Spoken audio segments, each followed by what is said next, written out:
Okay, tonight is the 23rd of July. This is the 8th night. We're talking on the Digha Nikaya Suttas. Now we come to Sutta number 13, Tevijja Sutta, the threefold knowledge. Thus have I heard. Once the Lord was touring Kosala with a large company of some 500 monks. He came to a Kosalan Brahmin village called Manasakata and stayed to the north of the village in a mango grove on the bank of the river Achiravati. And at that time, many very well-known and prosperous Brahmins were staying at Manasakata, including Chanki, Taruka, Pokarasati, Janusoni and Todeya. And Vaseta and Bharadvaja went strolling along the road. And as they did so, an argument broke out between them on the subject of right and wrong paths. The young Brahmin Vaseta said, "This is the only straight path. This is the direct path, the path of salvation that leads one who follows it to union with Brahma, as is taught by the Brahmin Pokarasati." And the young Brahmin Bharadvaja said, "This is the only straight path, etc., as taught by the Brahmin Taruka." And Vaseta could not convince Bharadvaja, nor could Bharadvaja convince Vaseta. Then Vaseta said to Bharadvaja, "This ascetic Gotama is staying to the north of the village, and concerning this blessed Lord, a good report has been spread about, etc., etc. Let us go to the ascetic Gotama and ask him, and whatever he tells us, we shall accept." And Bharadvaja agreed. Stop here for a moment. This two pupils of two famous teachers, two famous Brahmin teachers, they were arguing. One says that his teacher is teaching the right path to union with Brahma. You must remember that this Brahma, according to the Brahmins, is God, the creator God. So whenever you see them talking about Brahma, you just think that what they mean is God. So one is saying that his teacher is teaching the correct path to heaven, to God, whereas the other one says his teacher is teaching the right one.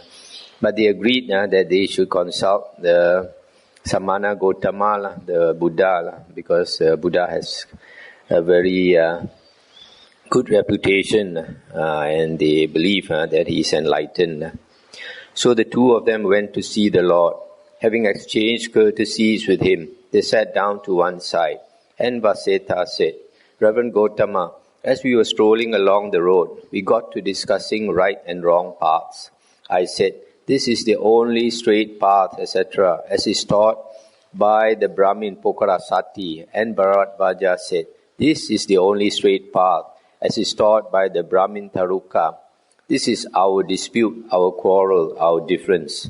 And the Buddha said, 'So Vaseta, you say that the way to union with Brahma is that taught by the Brahmin Pokarasati, and Bharadvaja says that it is that taught by the Brahmin Taruka. What is the dispute, the quarrel, the difference all about?' Right and wrong paths, Reverend Gotama. There are so many kinds of Brahmins who teach different paths. The Adharya, the Titiriya, the Chandoka, the Chandava, the Brahmacharya Brahmins. Do all these ways lead to union with Brahma? Just as if there were near a town or village, many different paths, do all these come together at that place? And likewise, do the ways of the various Brahmins lead the one who follows them to union with Brahma?" And the Buddha said, "You say they lead, Vaseta?" And he said, "I say they lead, Reverend Gotama." Second time the Buddha said, "You say they lead, Vaseta?" And the second time Vaseta said, "I say they lead, Reverend Gotama." Third time the Buddha asked him, "You say they lead, Vaseta?" And he said, "I say they lead, Reverend Gotama." So sometimes you see when the Buddha is arguing with some Brahmins, he makes them say 3 times what they profess. But Vaseta, is there then a single one of these Brahmins learned in the 3 Vedas who has seen Brahma face to face? No, Reverend Gotama. Then has the teacher's teacher of any one of them seen Brahma face to face? No, Reverend Gautama. Then has the ancestor 7 generations back of the teacher of one of them seen Brahma face to face? No, Reverend Gautama. Well then, Vaseta, what about the early sages of those Brahmins, learned in the 3 Vedas, the makers of the mantras, the expounders of the mantras, whose ancient verses are chanted, pronounced, and collected by the Brahmins of today, and sung and spoken about, such as Ataka, Vammaka, Vammadeva, Vesamita, Yamatagi, Angirasa, Bharadvaja, Vaseta, Kassapa, Bhagu? Did they ever say, we know and see when, how, and where Brahma appears? No, Reverend Gautama. So Vaseta, not one of these Brahmins, learned in the 3 Vedas, has seen Brahma face to face, nor has one of their teachers or teachers' teachers, nor even the ancestor 7 generations back of one of their teachers. Nor could any of the early sages say, we know and see when, how, and where Brahma appears. So what these Brahmins learned in the 3 Vedas are saying is, we teach this path to union with Brahma that we do not know or see. This is the only straight path leading to union with Brahma. What do you think, Vaseta? Such being the case, does not what these Brahmins declare turn out to be ill-founded? Yes, indeed, Reverend Gautama. Well, Vaseta, when these Brahmins, learned in the 3 Vedas, teach a path that they do not know or see, saying, this is the only straight path, this cannot possibly be right. Just as a file of blind men go on, clinging to each other, and the first one sees nothing, the middle one sees nothing, and the last one sees nothing. So it is with the talk of these Brahmins, learned in the 3 Vedas. The first one sees nothing, the middle one sees nothing, the last one sees nothing. The talk of these Brahmins, learned in the 3 Vedas, turns out to be laughable, mere words, empty and vain. Stop here for a moment.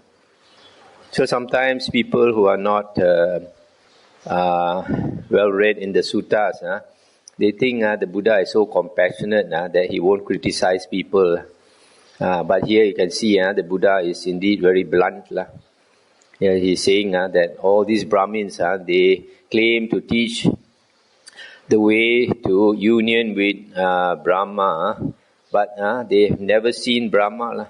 They don't know where Brahma is going to appear, when he's going to appear, how he's going to appear, etc. And yet they say they teach a path to be with Brahma. So the Buddha says this is laughable, mere words, empty and vain. What do you think, Vaseta? Do these Brahmins, learned in the 3 Vedas, see the sun and moon just as other people do?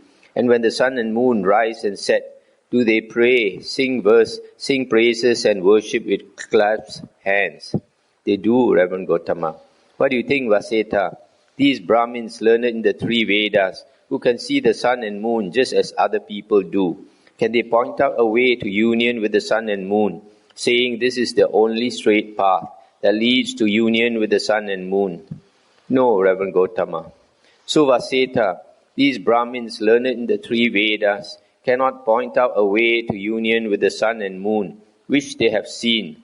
And 2, none of them has seen Brahma face to face, nor has even the ancestor 7 generations back of one of their teachers, nor could any of the early sages say, we know and see when, how, and where Brahma appears. Does not what these Brahmins declare turn out to be ill-founded? Yes, indeed, Reverend Gautama. So here the Buddha is saying that even the sun and moon, which they can see, yet they cannot teach a path to union to union with the sun and moon, to reach the sun and moon. So why talk about Brahma, which they even cannot see? So it's even the possibility of teaching a path to Brahma is even worse. What if they can already see, they can't teach you to reach the sun and moon. What more if they cannot see? Vaseta, it is just as if a man were to say, I'm going to seek out and love the most beautiful girl in the country. They might say to him, do you know what caste she belongs to? And he says, no. Well, do you know her name, her clan, whether she is tall or short, dark or light complexion, or where she comes from? And he says, no again. And they might say, well then, you don't know or see the one you seek for and desire. And he would say, no. Does not the talk of that man turn out to be stupid? Certainly, Reverend Gautama. Then Vaseta, it is like this. Not one of these Brahmins has seen Brahma face to face, nor has one of their teachers, even the early sages. Does not the talk of the Brahmins turn out to be stupid? And he says, yes indeed, Reverend Gautama. That is right, Vaseta. When these Brahmins learned in the three Vedas teach a path that they do not know and see, this cannot possibly be right. So here you see again that Buddha is so blunt, saying that these Brahmins are stupid.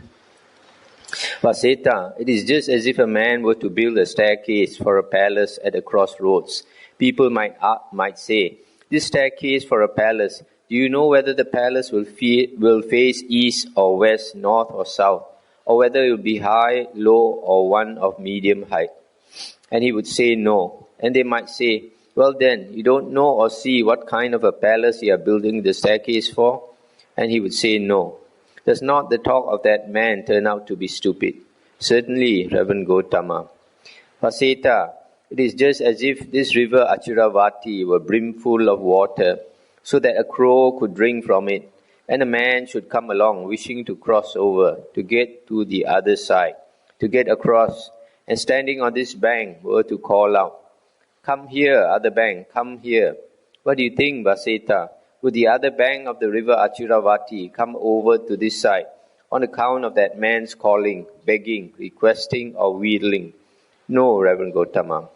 Well now, Vaseta, those Brahmins learned in the three Vedas who persistently neglect what a Brahmin should do and persistently do what a Brahmin should not do, declare, we call on Indra, Soma, Varuna, Isana, Pajapati, Brahma, Mahidi, Yama. But such Brahmins who persistently neglect what a Brahmin should do will, as a consequence of their calling, begging, requesting or wheedling, attain after death, at the breaking up of the body, to union with Brahma. That is just not possible. Stop here for a moment. I just reminds us how some people pray to God and all these things. So it's a bit similar here. Vaseta, it is just as if this river Achiravati were brimful of water, so that a crow could drink out of it, and a man should come wishing to cross over. But he was bound and pinioned on this side by a strong chain, with his hands behind his back. What do you think, Vaseta? Would that man be able to get to the other side? No, Reverend Gautama. In just the same way, Vaseta, in the Aryan discipline, these 5 strands of sense desire are called bonds and fetters. Which 5? Forms seen by the eye, which are agreeable, loved, charming, attractive, pleasurable, arousing desire. Sounds heard by the ear, smells smelled by the nose, taste savored by the tongue, contacts felt by the body, which are agreeable, etc., arousing desire. These 5 in the Aryan discipline are called bonds and fetters. And Vaseta, those Brahmins learned in the 3 Vedas are enslaved, infatuated by these 5 strands of sense desire, which they enjoy guiltily, unaware of danger, knowing no way out. But that such Brahmins learned in the 3 Vedas, who persistently neglect what a Brahmin should do, who are enslaved by these 5 strands of sense desire, knowing no way out, should attain after death, at the breaking up of the body, to union with Brahma. That is just not possible. So here the Buddha is saying that these Brahmins are enslaved by the 5 strands of sensual desire, which bind them to the sensual realm. But the Brahma in the form realm, he does not indulge in the sense pleasures, as the Buddha will say very soon. It is just as if this river Achiravati were brimful of water, so that a crow could drink out of it, and a man should come along wishing to cross over, and were to lie down on this bank, covering his head with a shawl. What do you think, Vaseta? Would that man be able to get to the other side? No, Reverend Gautama. In the same way, Vaseta, in the Aryan discipline, these 5 hindrances are called obstacles, hindrances, coverings up, envelopings. Which 5? The hindrance of sensuality, of ill will, of sloth and torpor, of worry and flurry, of doubt. These 5 are called obstacles, hindrances, coverings up, envelopings. And these Brahmins learned in the 3 Vedas are caught up, hemmed in, obstructed, entangled in these 5 hindrances. But that such Brahmins learned in the 3 Vedas, who persistently neglect what a Brahmin should do, and who are caught up, entangled in these 5 hindrances, should attain after death, at the breaking up of the body, to union with Brahma. That is just not possible. Stop here for a moment. This Brahma, the Buddha is saying, is not enveloped by the 5 hindrances. And we know from the suttas that Brahma is in the first jhana heaven. And if a person wants to be reborn in the first jhana heaven, he has to attain the first jhana. And when he attains the first jhana, then the 5 hindrances disappear. As we heard earlier in the earlier suttas, the Buddha gave many similes to make us understand that the 5 hindrances permanently got rid of. Just as a man is freed from prison, who was, or a man who was a slave is freed from the bonds of slavery, etc. What do you think, Vaseta? What have you heard said by Brahmins who are venerable, aged, the teachers of teachers? Is Brahma encumbered with wives and wealth, or unencumbered? Unencumbered, Reverend Gautama. Is he full of hate or without hate? Without hate, Reverend Gautama. Is he full of ill will or without ill will? Without ill will, Reverend Gautama. Is he impure or pure? Pure, Reverend Gautama. Is he disciplined or undisciplined? Disciplined, Reverend Gautama.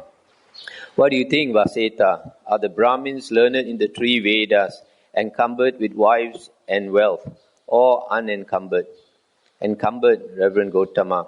Are they full of hate or without hate? Full of hate, Reverend Gautama. Are they full of ill will or without ill will? Full of ill will, Reverend Gautama. Are they impure or pure? Impure, Reverend Gautama. Are they disciplined or undisciplined? Undisciplined, Reverend Gautama. So, Vaseta, the Brahmins learned in the 3 Vedas are encumbered with wives and wealth, and Brahma is unencumbered. Is there any communion, anything in common between these encumbered Brahmins and the unencumbered Brahma? No, Reverend Gautama. That is right, Vaseta, that these encumbered Brahmins learned in the 3 Vedas should, after death, at the breaking up of the body, be united with the unencumbered Brahma. That is just not possible. Likewise, do these Brahmins learned in the 3 Vedas and full of hate, full of ill will, impure, undisciplined, have any communion, anything in common with the disciplined Brahma? No, Reverend Gautama. That is right, Vaseta, that these undisciplined Brahmins should, after death, be united with Brahma is just not possible. But these Brahmins learned in the 3 Vedas, having sat down on the bank, sink down despairingly, thinking maybe to find a dry way across. Therefore, their threefold knowledge is called the threefold desert, the threefold wilderness, the threefold destruction. I'll stop here for a moment. Again, here you see how blunt the Buddha is. He calls the threefold knowledge the threefold desert, threefold wilderness, threefold destruction. So, as I mentioned, people who think the Buddha is so compassionate, cannot scold people, cannot criticize people, and they have to learn the suttas again. So here, this passage about how the Brahmins are encumbered with wives, with wealth, etc., reminds me of the Christian Bible. In the Christian Bible, Jesus gave a simile. Jesus said, It's harder for a rich man to enter the kingdom of God than for the camel to go through the eye of the needle. So, Jesus being a sage, a renunciant, one on the holy path, he also understands that all these, if you want to attain a higher state, you cannot be encumbered with wives and wealth and be in discipline and all that. At these words, Vasita said, Reverend Gautama, I have heard them say the ascetic Gautama knows the way to union with Brahma. What do you think, Vasita? Suppose there were a man here born and brought up in Manasakata, and somebody who had come from Manasakata and had missed the growth should ask him the way. Would that man, born and bred in Manasakata, be in a state of confusion or perplexity? No, Reverend Gautama. And why not? Because such a man would know all the paths. And the Buddha said, Vasita, it might be said that such a man, on being asked the way, might be confused or perplexed. But the Tathagata, on being asked about the Brahma world and the way to get there, would certainly not be confused or perplexed. For Vasita, I know Brahma, the world of Brahma, and the way to the world of Brahma, and the path of practice whereby the world of Brahma may be gained. At this, Vasita, stop here for a moment. So here you see the Buddha is so sure of himself. He says he not only knows Brahma, he knows the world of Brahma and the way to the world of Brahma and how to practice the path there to attain the world of Brahma. At this, Vasita said, Reverend Gautama, I have heard them say the ascetic Gautama teaches the way to union with Brahma. It would be good if the Reverend Gautama were to teach us the way to union with Brahma. May the Reverend Gautama help the people to attain the way with Brahma. Then Vasita, listen, pay proper attention, and I will tell you. Very good, sir, said Vasita. The Lord said, Vasita, a Tathagata arises in the world, an Arahant, Sammasambuddha, endowed with wisdom and conduct, well-farer, knower of the worlds, incomparable trainer of men to be tamed, teacher of gods and humans, enlightened and blessed. He, having realized it by his own super-knowledge, proclaims this world with its devas, maras and brahmas, its princes and people.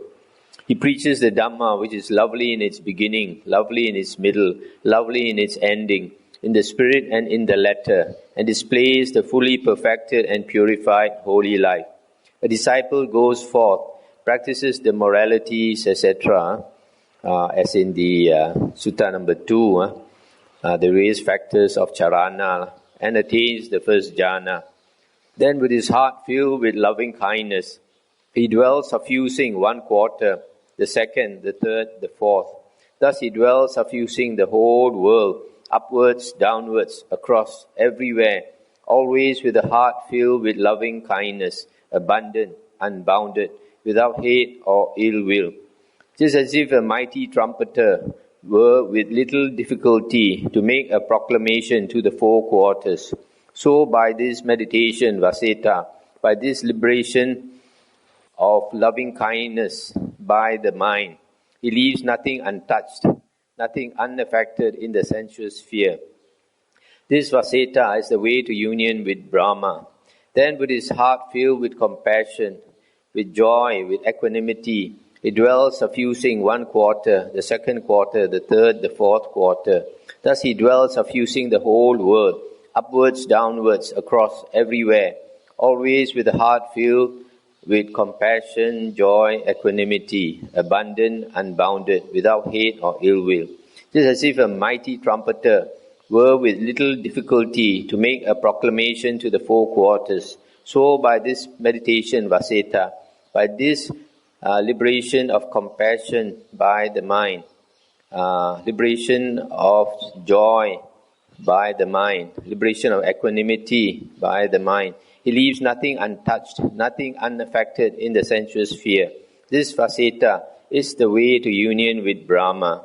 Stop here for a moment. So here you see how the Buddha teaches to practice the radiation of loving kindness, radiation of compassion, of joy and equanimity. First, the Buddha's method, first you must attain the first jhana. After you have attained the first jhana, you develop the jhana, as the Buddha described in the earlier suttas, to suffuse the whole body with this piti and sukha. So that not a part of the body is without this piti and sukha. Then, having developed the first jhana, then only a person can radiate this loving kindness out. First 1/4 of the world, second, third, fourth quarter, the whole world irradiates this. This is not the way that nowadays a lot of monks teach, but this is the real way taught by the Buddha to radiate loving kindness. What do you think, Vaseta? Is a monk dwelling thus encumbered with wives and wealth or unencumbered? Unencumbered, Reverend Gautama. Is he without hate or with hate? Without hate, Reverend Gautama. Is he with ill will or without ill will? Without ill will, Reverend Gautama. Is he pure and disciplined or impure and undisciplined? Is pure and disciplined, Reverend Gautama. Then Vaseta, the monk is unencumbered and Brahma is unencumbered. Has that unencumbered monk anything in common with the unencumbered Brahma?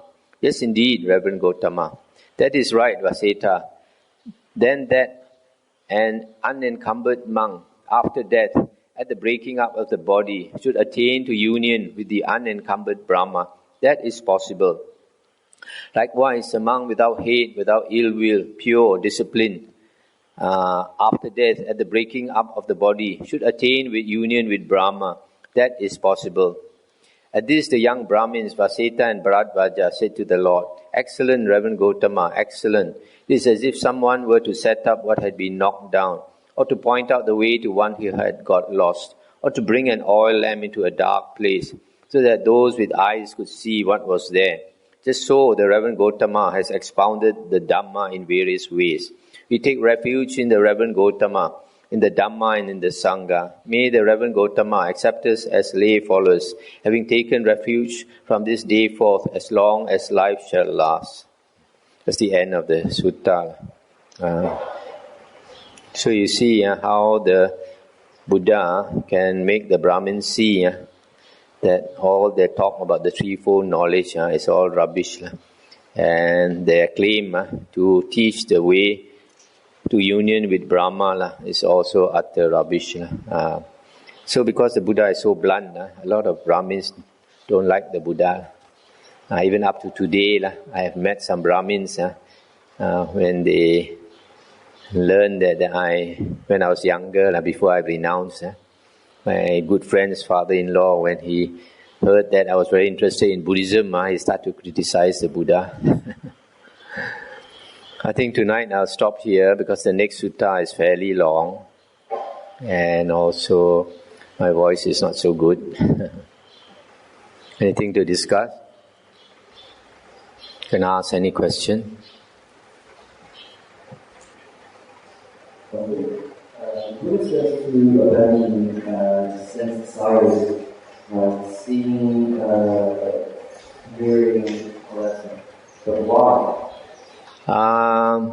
Actually, the Buddha means not to be attached to sense desires, because the Buddha also sees forms, the Buddha also hears sounds and all that, but he knows the danger, because any of the sense objects, when it is pleasant, then pleasant feelings arise. And the Buddha says there is a tendency to crave for it, to want to see again, to want to hear that beautiful sound again, smell, taste, and touch. So if you crave for it, but this world, everything is impermanent. Sometimes you can get it, sometimes you can't get it. So when it goes away, if you are too attached to it, suffering will arise. So the point is not to be too attached to it. A very good example is like if people are very attached to their wealth and then when their economy goes bad and all their shares are worthless, and then their empire collapses, and then they commit suicide because they can't accept it. But they forget that life is more important than all the wealth in the world. If you have life, you can always build up your empire again.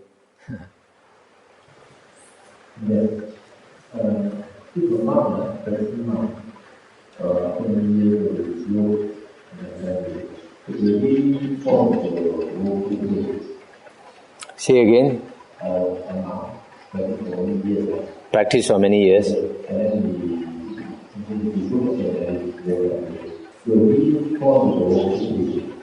Not necessary, but if when in robes he broke one of the major precepts like sexual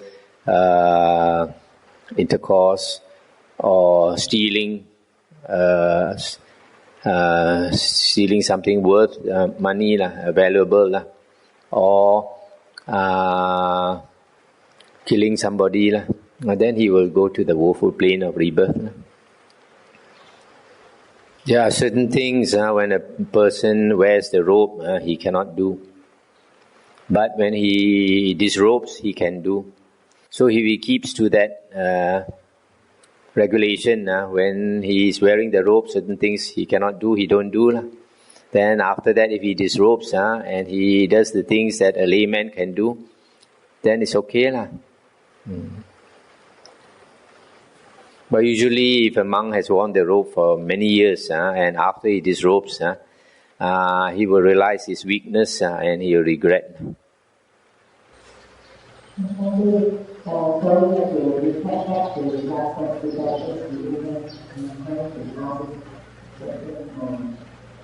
Buddha mentioned, besides not sharing with negativity, the law of good dharma and not sharing with others, he says that before you and with a heart full of hatred. Likewise, he described as a person who took his personality as an example, that not doing anything to others is a heart full of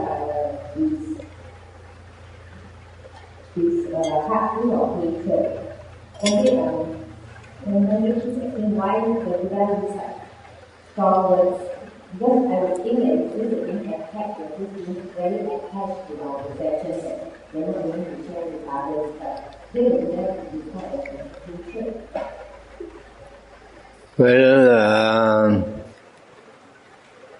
you can say that if a person does not want to give anything away, which is what the Buddha meant, then you can say he has hatred for people, because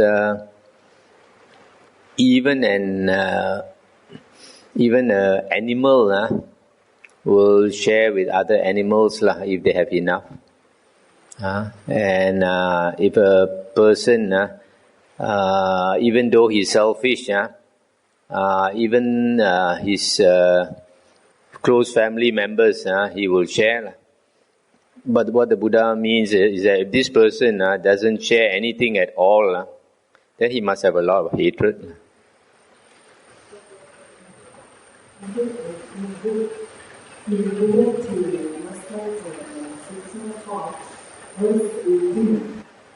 Sutta 5, 12,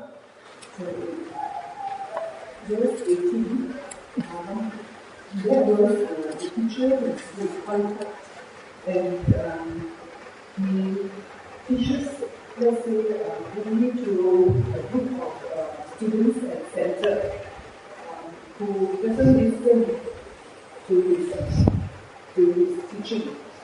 Will be formed, the teacher will form to that belief. For example, the teacher is limited to come to a center and the students are not listening. Will this teacher fall into this? No, because If he knows that his pupils don't want to listen and he keeps trying to teach them, then he falls into that category.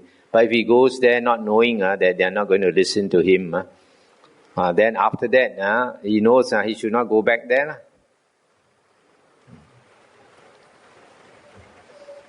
But the four Dhamma in order to practice, to have a heart full of metta, because one of the is an Arahant, he is free from asaras, so his metta will be the strongest in compact to Tevijja. So I think that Buddha will ask on the jhanas. Say that jhanas is, when a person is in jhana, the hindrances is not present, for example, you. So we compare to a first jhana person and a fourth jhana person. Would there be any difference in metta? In what? The metta, the strength of a person's metta. Because to have true metta is selfless love. That means if we still have very strong self, our metta will not be so pure. No, that is different because you are talking about everyday metta. This sutta is talking about radiating metta. Radiating metta and having everyday metta is different. So, Sunday, what is the difference between a radiating metta, a first jhana person, compared to a fourth jhana person? Fourth jhana person, he has a stronger jhana, so probably he can radiate much further away. Person just like a person who has newly developed the heavenly eye, he can see only a very limited distance. And then like the Buddha, he has developed until he's quite unlimited. So in the same way, a person who has just developed memory of past life, then he can recall one life, two lives. But if his concentration is strong, like the fourth jhana, then he might be able to see much further.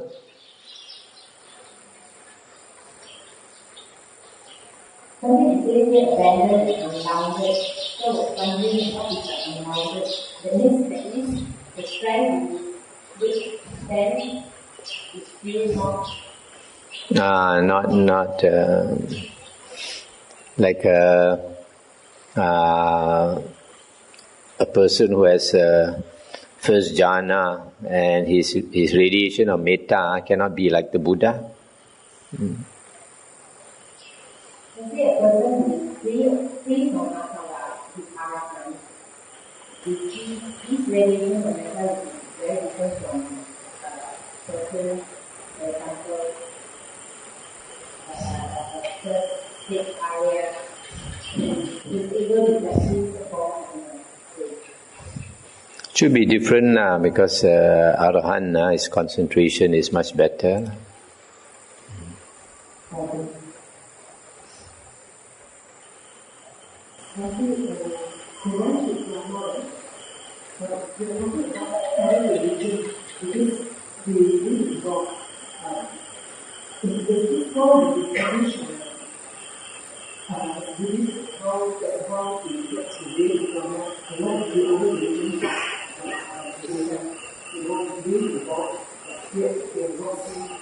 Oh yes. Yeah. You see, like not only Brahma, when the Buddha was enlightened, the Buddha said, "O house builder, thou art seen. Thou will not build this house again." That means the maker of this body, the Buddha has seen. So the Buddha has, you can say, the Buddha has seen God face to face.